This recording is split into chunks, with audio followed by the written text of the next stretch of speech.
नमस्कार दोस्तों, कैसे हैं आप। propertylenden.com चैनल पर आपका स्वागत है।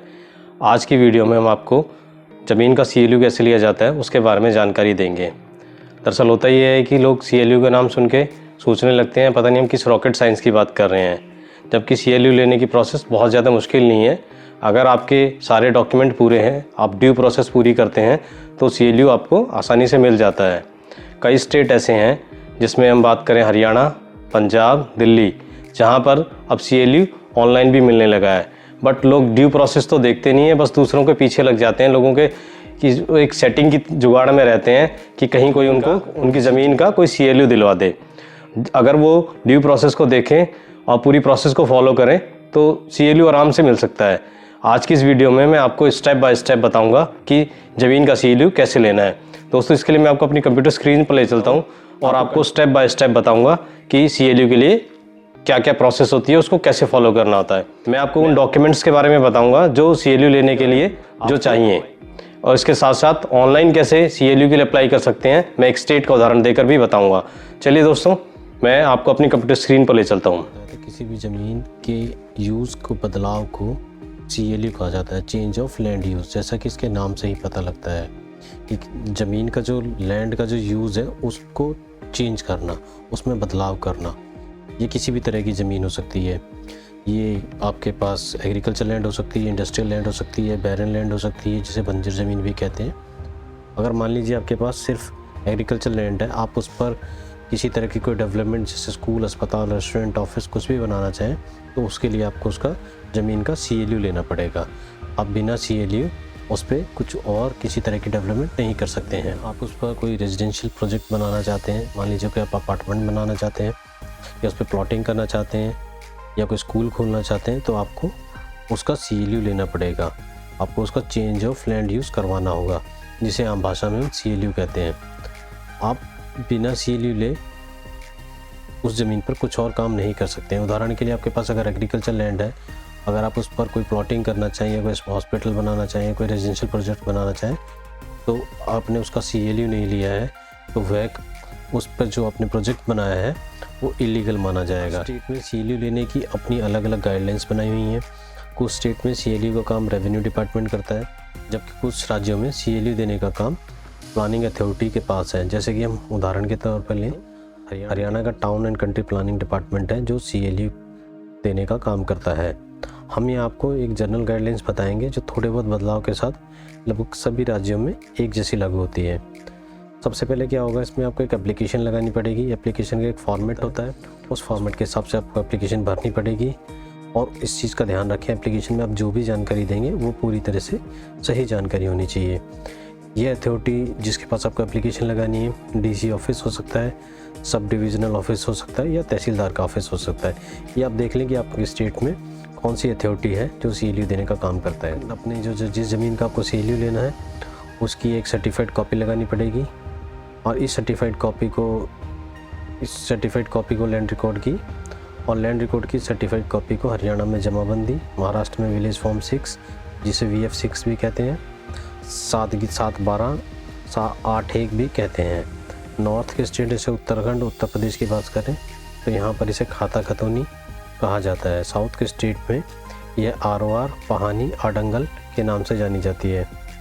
आपको ये जो लैंड रिकॉर्ड की सर्टिफाइड कॉपी है ये किसी भी तहसील ऑफिस से मिल जाएगी। लैंड रिकॉर्ड की सर्टिफाइड कॉपी से आप लैंड के टाइटल और मालिकाना हक किसका है इसके बारे में पता चलता है। इसके बाद आपको लैंड मैप की कॉपी भी तहसील से लेनी होगी, जिसे भू नक्शा कहा जाता है। इसके बाद आपको लैंड रिकॉर्ड के डिस्ट्रिक्ट इंस्पेक्टर से लैंड सर्वे का सर्टिफाइड मेजरमेंट प्लान भी लेना होगा। एप्लीकेशन के साथ लगाने के लिए आपको जिस ज़मीन पर CLU लेना है उस ज़मीन की बिल्कुल सही मेजरमेंट आपको देनी होगी।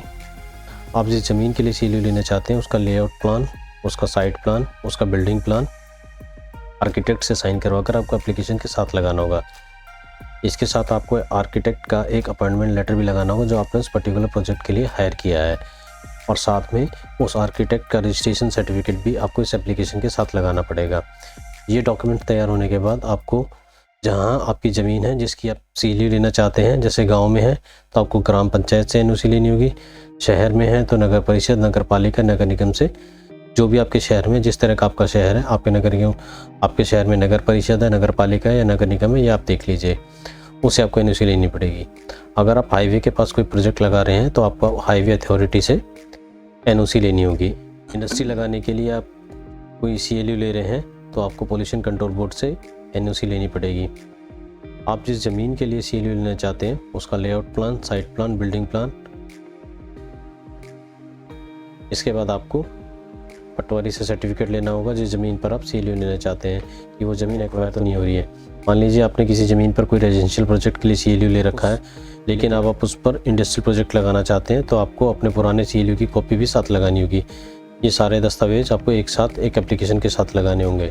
CLU के लिए सभी डॉक्यूमेंट्स लगाने के बाद एक कंपिटेंट अथॉरिटी आपके सभी डॉक्यूमेंट्स चेक करेगी। ये competent authority DC office, SDO, तहसीलदार हो सकता है। वेरिफिकेशन के लिए सभी डॉक्यूमेंट्स की ओरिजिनल कॉपी साथ लेकर जाएं। आपकी एप्लीकेशन में कोई कमी नहीं है तो आपकी एप्लीकेशन सबमिट हो जाएगी। अगर आपकी एप्लीकेशन में किसी तरह की कोई कमी है तो उसको पेंडिंग में डाल दिया जाएगा। अगर आपकी एप्लीकेशन सबमिट हो जाती है तो आपको उसके साथ फ़ीस देनी होगी और आपको उसकी रसीद मिलेगी। एप्लीकेशन वेरिफिकेशन के बाद संबंधित जो विभाग है वो अपना प्रोसेस करेगा। मतलब जिस ज़मीन पर आप CLU लेना चाहते हैं उसकी इंक्वायरी होगी कि ज़मीन का मालिकाना आपके पास है, ज़मीन पर अभी क्या काम हो रहा है, उस ज़मीन पर कोई स्ट्रक्चर तो नहीं बना, उस ज़मीन पर कोई लोन तो नहीं चल रहा है, या उस ज़मीन का मैटर सब जुडिस तो नहीं है। यदि आप कोई इंडस्ट्री लगा रहे हैं जिससे पॉल्यूशन हो सकता है तो पॉल्यूशन बोर्ड उसका LOC तभी देगा जब वो देख लेगा आप उस जो पॉल्यूशन निकल रहा है उसका आप डिस्पोजल किस तरह करेंगे। इसके अलावा कोई दूसरी अथॉरिटी जिसका ज्यूरिडिक्शन आपकी ज़मीन के अंतर्गत आता है तो आपको उससे भी वेरिफिकेशन करानी होगी। यदि ज़मीन शहर में आती है तो नगर निगम या दूसरी प्लानिंग डेवलपमेंट अथॉरिटी जैसे उड्डा पुड्डा ज़मीन के लिए CLU की वेरिफिकेशन कराएगा कि वो ज़मीन जिस जोन में है उस जोन में कोई कंस्ट्रक्शन की अनुमति है भी या नहीं है। ये जांच की जाएगी आप बिल्डिंग बायलर्स पूरे फॉलो कर रहे हैं कि नहीं। इस बात का भी ध्यान रहे जिस ज़मीन के लिए CLU ले रहे हैं फॉरेस्ट जोन में, कोस्टल जोन में, हेरिटेज जोन में ना आती हो। यदि इनमें से किसी जोन में आपकी ज़मीन होगी तो CLU नहीं मिलेगा। यदि किसी तरह का कोई ऑब्जेक्शन होता है तो कलेक्टर ऑफिस में संबंधित विभाग लिखित में देगा। जब आपकी सारी वेरिफिकेशन पूरी हो जाएगी और किसी तरह का कोई ऑब्जेक्शन नहीं होगा तो आपको ज़मीन का CLU दे दिया जाता है। या किसी तरह का कोई ऑब्जेक्शन होता है तो आपको आपकी एप्लीकेशन पेंडिंग में डाली जाती है और आपको रिटर्न में बताया जाता है कि आपकी किस वजह से पेंडिंग है। यदि आपको ज़मीन का CLU मिल गया तो इसकी जानकारी आपको तहसीलदार को 30 दिन के अंदर देनी होगी ताकि वो अपने रिकॉर्ड को चेंज कर ले। आपको CLU देते समय कुछ कंडीशन भी माननी होंगी जो कंपिटेंट अथॉरिटी आपके ऊपर लगाएगी। जैसे कि आपको CLU मिलती है तो आपको 1 साल के अंदर उस पर काम करना होगा। अगर आपने 1 साल के अंदर उस पर काम नहीं करा तो आपका CLU कैंसिल भी किया जा सकता है। अब हम लिस्ट ऑफ डॉक्यूमेंट देख लेते हैं जो CLU के लिए चाहिए। इसमें पहचान पत्र चाहिए, सेल डीड की कॉपी चाहिए, टाइटल डीड की कॉपी चाहिए, RTC चाहिए, म्यूटेशन चाहिए, सर्टिफाइड कॉपी, सर्वे मैप की कॉपी चाहिए, लैंड रिकॉर्ड की कॉपी चाहिए, रेवेन्यू पेमेंट की रसीद चाहिए, बिल पेमेंट की पिछली रसीदें चाहिए, ऑक्यूपेंसी का प्रूफ चाहिए, लेआउट प्लान चाहिए, भू नक्शा चाहिए, बिल्डिंग प्लान चाहिए, साइट प्लान चाहिए, आर्किटेक्ट अपॉइंटमेंट लेटर जो कि हमने आपको पहले बताया वो भी इसके साथ आपको लगाना होगा। इसके अलावा कोई दूसरी अथॉरिटी है तो आपको उससे भी NOC लेकर इसके साथ लगानी होगी। इस तरह आपको ज़मीन की CLU मिल जाएगी। अब ये है कि कुछ स्टेट में CLU ऑनलाइन भी अप्लाई कर सकते हैं। यहाँ हम आपको हरियाणा का उदाहरण बताएंगे। हरियाणा सरकार के town and country planning department की वेबसाइट पर जाना होगा, जैसा कि आपको वीडियो में लिंक भी दिखाई दे रहा है। इस पर जाके आपको एक अकाउंट क्रिएट करना होगा, उसमें आपको अपना नाम, डिटेल, फ़ोन नंबर वगैरह डालना होगा और ईमेल ID डालना होगा। जब आपका अकाउंट बन जाएगा तो आपके सामने वेबसाइट खुल जाएगी, वहाँ पर CLU का ऑप्शन होगा, आप उसमें सारी डिटेल भरेंगे, पेमेंट ऑनलाइन पेमेंट करेंगे। इस तरह आपकी CLU ऑनलाइन अप्लाई हो जाएगी। यदि आप इस वीडियो को देखने के साथ CLU के बारे में डिटेल में पढ़ना चाहते हैं तो हमारी वेबसाइट propertylenden.com का लिंक इस वीडियो के नीचे है, आप उस पर जाकर CLU के बारे में डिटेल में पढ़ सकते हैं। तो दोस्तों उम्मीद करता हूँ आपको इस वीडियो के माध्यम से CLU कैसे ली जाती है पूरी अच्छी तरह समझ में आ गया होगा। अगर आपको ये वीडियो अच्छा लगा हो तो आप इस वीडियो को लाइक करें, इस चैनल को सब्सक्राइब ना करा हो तो चैनल को सब्सक्राइब करें। हम इसी तरह की नई नई वीडियो आपके लिए लाते रहेंगे, आपका प्रॉपर्टी का ज्ञान बढ़ाते रहेंगे। तब तक के लिए नमस्कार।